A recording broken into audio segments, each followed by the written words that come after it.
ஏன் திருப்பி அழிச்சுட்டே இருக்கிற? ஏன் டென்ஷன் ஆகுற நீ? அது தெரியுதா? அதை எழுதி வச்சாங்க. இதை மட்டும் திருப்பி போட்டுனா இங்கே 8 மட்டும் எழுதினா போதும். இங்கே அந்த எஸ் இப்படி எழுதணும்.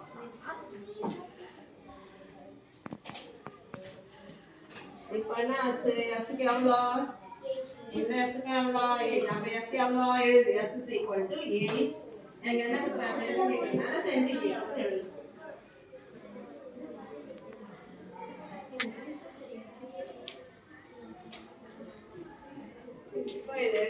சைடு கண்டுபிடிச்சாச்சு. அப்ப என்ன கண்டுபிடிக்கணும்? பெரிமீட்டர்.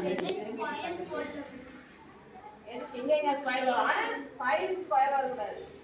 ஏரியால தான் ஸ்கொயர் வரும். சைடுக்கு எப்படி ஸ்கொயர் வரும்?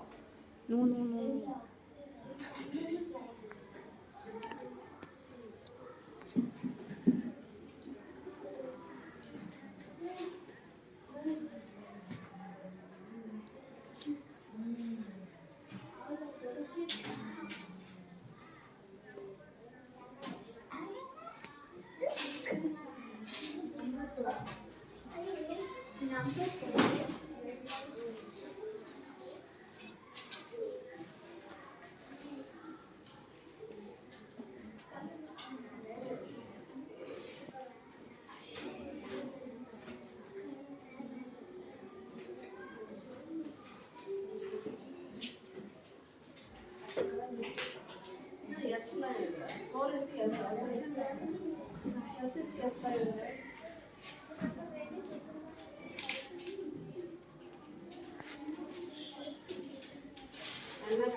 புரிஞ்சுதா? உனக்கும் புரிஞ்சுது, உங்களுக்குலாம் புரிஞ்சுதா அவன் என்ன பண்ணிருக்கான்றது?